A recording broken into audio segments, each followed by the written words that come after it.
யாராவது ஒரு கும்பல பிள்ளைய சொல்லக்கூடிய கையை இது நாளை மேலையா நின்று உன்னை என்ன அவனை பார்ப்பேன் அவன் சொல்றான் போட்டேன்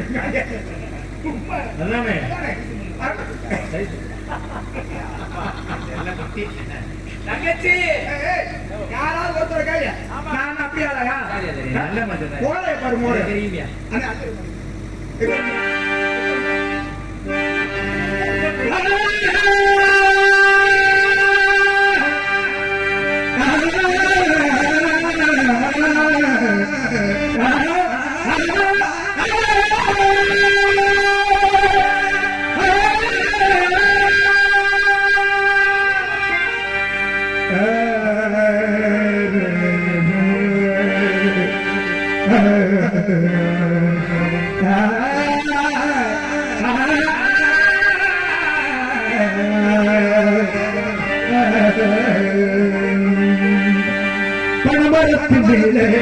ஏறி பழனி இறங்க பானை கீழே வழிஞ்சு போகுது பானை நிறைஞ்சு கீழே வழிஞ்சு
சும்மா பண்ணி வேற அட வாங்க சும்மா வாங்க அதெல்லாம் முடியாது வாங்க ஆள மாட்டேன் ஏங்க நல்லா ஜூம் பண்ணி எடுங்க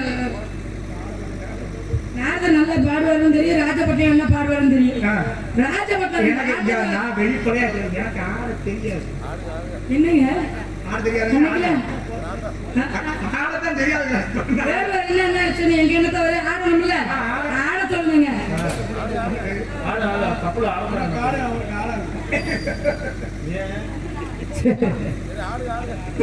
ஒரு ரெண்டு ஆட்டம் ஒரே ஆட்டம் சொல்லிட்டார்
என்ன வராரு அவனால நீடா ஆடியா நீ ஆடலாம் பத்தி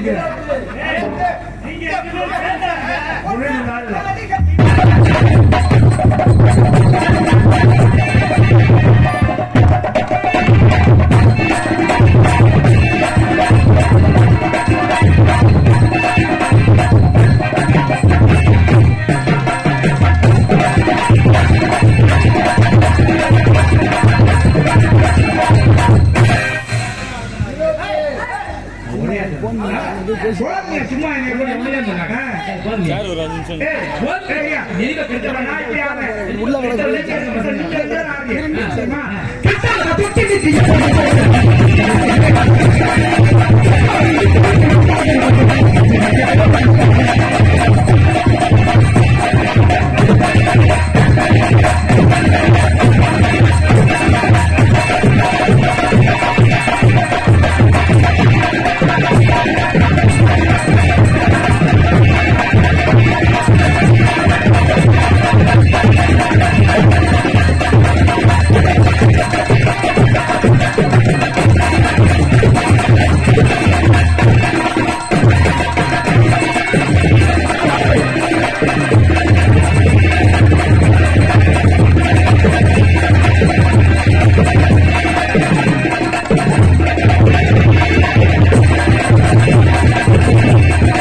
அஞ்சு மணிக்கு வர்றது அம்பு எடுத்துக்கிட்டு வர்றது 4 பாட்டு பாடுறது நாலு பாட்டு பாடுறது சாதாரணமா சொல்றிய ஒரு நாலு ஆடியா நான் 4 ஆடியா நான் அத்தியா 4 ஆட்ட ஆட வேணாம். நான் பாடுறது ஒரு வாட்டை நீ பாடு. ஏ பாடியா வாயா.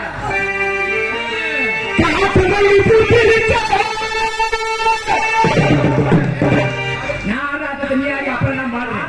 நான் ஆடுற ஆட்டத்தை நீ போய் அதெல்லாம் வேற ஆளுகிட்ட. எவ்வளவு சாதாரணமா சொல்றான் பாருங்க. நாலு பாட்டு பாடலாம். 4 பாட்டு பாடுறதுக்கு தம்பி நீச்சி குடி ஜீவன் இல்லையா? அந்த சுதியோட அந்த ஸ்டாயில போய் பாடுறதுங்கிறது எவ்வளவு அப்படிதான் எங்களுக்கு இருக்கும். சிமெண்ட் மட்டின மாதிரி ஒரு ஆச்சாரியான இப்படி நான் என்னுடைய வேலை அது. நான் கதாநாயகன்யா, நீ காமெடி பேசுற. அப்படியா? நீ பத்தியா 10 மணிக்கு நீ வந்தாலும் நான் வந்ததுக்கு அப்புறம் தான் இங்க நான் விடிய அது நீ ஒரு அது ஒரு தங்கச்சி அது ஒரு பைத்தியம். அதோட சேர்ந்து நீ ஒரு பைத்தியம்.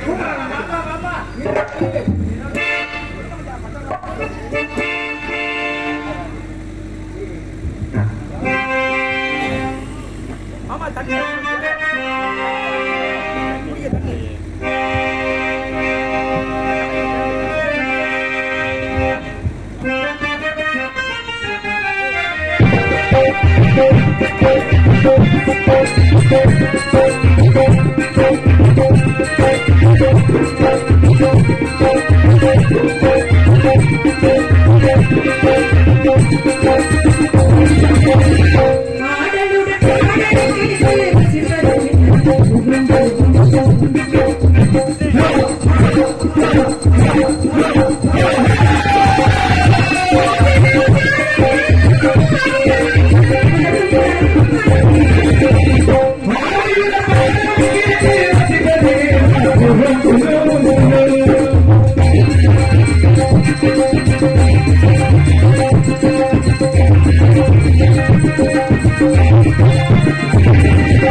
நம்ம இடத்துல வந்திருக்காரு மானிய தேடி வந்திருக்கிறார். தேடி எல்லாம் தேடிட்டு போக சொல்ல வேண்டியதானே? இங்கதான் உள்ள இருக்குங்கிறாரு. உள்ள இருக்குன்னு சொன்னா நீங்க என்ன சொன்னீங்க? ஆமா. நீங்க என்ன சொன்னீங்க? வரல இல்லைன்னு சொல்லியிருக்கு. மாடு வரல இல்ல அப்படின்னு சொல்றீங்க. ஆனா அவர் இங்கதான் இருக்குங்கிறாரு. வந்திருக்கு இங்கதான் இருக்கு. ஆமா அவர் சொல்றாரு. ஏமா நீ என்ன சொன்ன? மாணிக்க எல்லாம் சொல்லணும். மாணிக்க வரல, இந்த மகன் வரல. அப்ப ரெண்டு பேரும் பார்க்கல. ரெண்டு பேரும் ரெண்டு பேரும் பார்க்கல. ரெண்டு பேரும் ரூம் பார்க்கல. பார்க்கறதுக்கு வாய்ப்பு ரெண்டு பேரும் பார்க்கற மாதிரி ஆளுங்க இருக்கு. சரி வந்தது யாரா இருந்தாலும் சரி சரி. வந்தவங்களுக்கு வரவேற்பு அப்படின்னு ஒண்ணு நாம நாங்க கொடுக்கணும். வரவேற்பு ஆடி காடி கொடுத்துருக்கோம். கொடுத்துட்டீங்களா? நானும் உங்களுக்கு வாடிகள் விடுமுறை குஞ்சரங்கள் மனிதன் சேர நாடு முத்திக்க கிடைக்கும் மாடிய நாடு சோழ நாடு சோழடுத்து என்பது போல வளப்பொருந்திய நாடு சோழ நாடு இருந்தாலும் எனக்கு என்ன சொல்லாம கொள்ளாம போயிட்டீங்க. கண்ட மனுஷன் கலவி வாழ்க்கலாம். ஏங்கிற சொல்லணும்ல வீட்டு போனா சொல்லுமா? அண்ணே ஆடாது. இங்க வாங்க முதல்ல. போச்சுடா. அவர் வந்திருக்காரு இவர் வந்திருக்காருன்னு சொல்ல மட்டும் நான் வேணுமா போவேல அது மட்டும் என்ன சொல்லாம போறீங்க. எப்பவுமே சொல்லாம தான் போவாங்க. பழக்க வழக்கமே அப்படிதான். சரி உள்ள போய் தனித்தனியா உட்கார்ந்து இத சொல்றேன் நீ சத்தியா? துணிமணி எல்லாம் மடிச்சு வைங்க. சரி, போயிட்டு வாம்மா. போயிட்டு வாங்க. அண்ணே கூப்பிடுறாருமா. அண்ணனே கூப்பிடுவாரு. துணிமணி எல்லாம் மடிச்சு வைங்கம்மா. தொண்டை நாட்டை சேர்ந்த இந்நிலத்திற்கு வருகின்ற நீங்கள் என்னிடம் உள்ளது உள்ளபடி இன்னும் தெளிவாக எடுத்துரைத்தால் என்னிடமிருந்து அதற்கு தக்க பதில் எதிர்பார்க்கலாம். வந்த காரணத்தை எடுத்து கூறுங்கள் பார்ப்போம். குலநிலத்தின் ஒற்றவன் பெற்ற எட்டவன் செல்வியே நீ வாழ்வு வந்தாரை வரவேற்றும் குலமாண்மையை சிறிதும் குறையில்லாது வந்தவரை இப்படித்தான் வரவேற்க வேண்டும் என்ற முறையோடு வரவேற்ற முதலிடைய வாழ்த்து காவிய போல் கொண்ட கழுகு மாமலத்தை சொந்தக்காரன் எனது உயர் கந்தவிடன் தந்தை கைலாசநாதன் தாய் பிரசன்ன நாயகி வேட்டையாடுவதினுடைய குலத்தொழில் வேட்டை நிறுத்தமாக வருகின்ற பொழுது அழகையா மான் கூட்டத்துக்கு மத்தியிலே ஒரு மான் மட்டும் மிகவும் அழகான மான் கண்டன தொண்டையர் மீது காதல் அதை பிடிக்கலாம் என்று முற்படுகின்ற பொழுது எங்களுடைய அண்ணன் சண்டால மூர்க்கன் தருவதை முடையன் தடித்த முறையோ கொடியன் அந்த நாடா இல்லைங்க நீங்க தடுத்து நிறுத்தி விட்டான் என்னை தலைவி என்ற உறுப்பினர் இருக்கும் தாங்கள் தயங்காமல் தாராள அழைத்தால் பிடித்து செல்வேன் என்னுடைய மான்குட்டி தாரம்னா பொண்டாட்டின்னு ஒரு பொருள் தாரம் தர்றேன்னு சொல்லுவான்னு சொல்லுங்க அதான் தாரம்னு சொல்ல சொல்றீங்க. ஆசையை பத்தி இந்த அம்மாவுக்கு நீங்க அப்படித்தானே சொல்றீங்க. நம்ம தாரம்னு சொல்ல சொல்றீங்க. தலைவிங்கிற பொறுப்பா இருக்கு இருக்க நீங்க தயங்காம தாரம் அழைத்தால் பிடித்து செல்வேன் என்னுடைய மான்குட்டின்னு பயங்கரமா தாரம்னு சொன்னா புடிச்சிட்டு போவாங்க. நமக்கு ஆசையை பத்தி தாரம்னா என்ன? கொண்டா- தாரம்னா முதல் தாரம், இல்லம்மா. இரண்டாவது தாரம் அப்படின்னு ஒரு விஷயம் இருக்குல்ல. பெருகுறோம்னா அது பேச்சு வழக்குல என்ன சொல்லுவோம்னா தாரம் தாரம் தர்றேன்னு சொல்லுவாங்க. யதார்த்தமா நடைமுறையா சொல்லுங்க. தாரம் தான் சொல்லுவோம் அந்த தாரம் போங்க அப்படி எல்லாம் சொன்னா நான் ஒத்துக்க முடியாது. அப்ப தாரம்னா பொண்டாட்டின்னு சொல்ல சொல்றீங்களா? அப்ப தாரம் சொல்ல மாட்டியா தாரம் சொல்ல மாட்டீங்களா இல்லவே மாட்டேன். சரி சரினாலும் சொல்லுங்க சத்தியமா சொல்ல மாட்டேன். சரி சரினாலும் சொல்லுங்க அதையே சொல்ல மாட்டேன். அப்ப இதே எப்படி சொல்லுவேன்? ஏன் சரின்னு சொன்னா உங்களுக்கு என்ன பிரச்சனை இல்லைன்னு சொல்லும் போது நீங்க இந்த இடத்துல போனா ஏங்க இல்லையான்னு சொல்லக்கூடாது ஒரு பொம்பளை பிள்ளை ஏன் இல்லைன்னு சொல்லலாமா சொல்லலாம். சொல்லக்கூடாதுமா நல்லா சொல்லலாம். சொல்லக்கூடாதுன்னா அப்புறம் ஒரு வீட்டுல ஒரு நிறைவான வீட்டுல இருக்கக்கூடிய இந்த வரேன் காரணம் என்ன பத்தியா என்ன நான் பேசிட்டு தானே இருக்கேன் இந்த அம்மா தான் இப்ப வந்து இல்ல இல்ல வரலையா? எங்க அப்பா சொல்லுவாரு வீட்டுல இருக்க ஒரு பொம்பளை பிள்ளை எப்பவுமே என்ன சொல்லக்கூடாதா என்ன சொல்லக்கூடாது? இல்ல இல்லன்னு சொல்லக்கூடாதான் இல்லன்னு சொல்லக்கூடாதான் சரி அதுவும் இந்த நேரத்துல சுத்தமா சொல்லக்கூடாதுமா இல்லன்னு எது இந்த இந்த நேரத்துல இறைவனை மன்றாடி ஒரு விஷயத்தை நம்ம கேட்கிறோம் அப்படின்னா அது நல்லதாகவே நடக்கும் இந்த நேரம் அப்பேற்பட்ட நேரம் 6 மணி ஃபுல்லாக நேரம் இந்த 1.5 மணி நேரம் இருக்குல்ல அது ஒரு முகூர்த்தம் இந்த முகூர்த்தத்துக்கு என்ன பேருனா பிரம்ம முகூர்த்தம்னு பேர் ஒரு நாளைக்கு மொத்தம் எத்தனை முகூர்த்தம் தெரியுமா எத்தனை முகூர்த்தம்? 4 முகூர்த்தமா இந்த அந்த பிரம்ம முகூர்த்தம் உங்க என்ன? அண்ணன் கையை காட்டுறாரு 4 முகூர்த்தமா ஒரு நாளைக்கு உன் போற கட்ட ஒரு முகூர்த்தங்கிறது 1.5 மணி நேரம் இவ்வளவு தாங்க கண்ணடிக்கார 1.5 மணி நேரம்னா 24 மணி நேரம் கொண்டது ஒரு நாள் அப்ப எத்தனை முகூர்த்தம் ஒரு நாளைக்கு எத்தனை ஜாமம் 8 ஜாமம் ஒரு நாளைக்கு 8 ஜாமம்னா ஒரு ஜாமத்திற்கு 2 முகூர்த்தம் 8 2 16 அதுவா தெரியாது கண்ணாடியால போட்டுக்கிட்டு உட்கார்ந்து வேண்டிய இந்த லட்சணத்துல அரமண்டேன் கையை நான் எந்த நாள் 16 அந்த கணக்கு சொன்னேன் 4 நாள் 16 எந்த நாள் நான் பார்ப்பேன் அவர்கிட்ட பேச வந்தீங்களா என்கிட்ட பேச வந்தீங்களா அவரும் ஒரு அண்ணன் தான். இல்ல, உங்க வாயை மூடிக்கிட்டு நம்ம ஏதாவது ஒரு விஷயத்தை இருக்குன்னு சொல்லும்போது வாயை மூடிக்கிட்டு இருப்பான்னு சொல்லிட்டு இருக்குங்கிறேன் நான் நான் இல்லைங்கிறேன். இல்லன்னு சொல்ல இல்லாத ஒரு விஷயத்தை இருக்குன்னு நீங்க சொல்லும்போது இப்ப உறுதியா இருக்கும்போது உண்மையை நான் சொல்றதுதான் நான் உறுதியா தான் இருப்பேன். உங்களுக்கு கல்யாணம் ஆயிடுச்சா? உங்களுக்கு கல்யாணம் ஆச்சா? எனக்கு இன்னும் ஆகல. எனக்கு என்ன ஆகல. இன்னும் இல்லாம இருக்கு. கல்லு கலந்தா உங்களுக்கு எடுத்து இனிமே ஆனா என்ன ஆகலை என்ன வேலையை பாருங்க. அங்க ஒரு பெரிய கல்லு கிடக்கு, அந்த கல்லை தூக்கி வச்சு அவ்வளவுதான். ஏங்க, ஏன்னா இப்ப கல்யாணம் இப்ப நான் ஒரு புருஷன் நீங்க கொண்டாட்டி வைங்களேன். இங்க பாருங்க என்னம்மா? என்ன இந்த வேற மாதிரி பேசுறீங்க என்ன விஷயம்? வேற மாதிரி பேசலாம். ஏற்கனவே மான் வந்திருக்கு அப்படிங்கிறதே அப்பட்டமான ஒரு பொய். எப்பதான் சொன்னேன் எங்க அப்பா பேசுறாரு. சொல்றதுக்கு நானா கிடைச்சேன். எங்க அப்பா அப்படித்தான் சொல்லுவாரு. ஒரு பெண்ணு ஒரு ஆண் புருஷன் கொண்டாட்டியா இருந்தாங்க. ஆனா ஏன் யாரையோ ஒரு பொம்பளை பிள்ளை நீங்க வந்து கொண்டாடி நான் புருஷன் அப்படின்னா உங்களுக்கு எவ்வளவு ஆசை? எப்பவுமே உங்களுக்கு எதுக்கு இவ்வளவுதான் ஆசை? வெளியே எனக்கு ஒரு பழக்கம் இருக்கு. இல்லாத பத்தி நான் ஒரு இடத்துலயும் பேச மாட்டேன். யாரையோ பத்தி எதுக்கு பேசணும்? அப்ப அந்த கதையை இங்க ஒரு பொம்பளை பிள்ளை வேற கதையை இருக்கு. பேசுங்க. நான் ஒரு ஆம்பளை பையன் இருக்கேன்.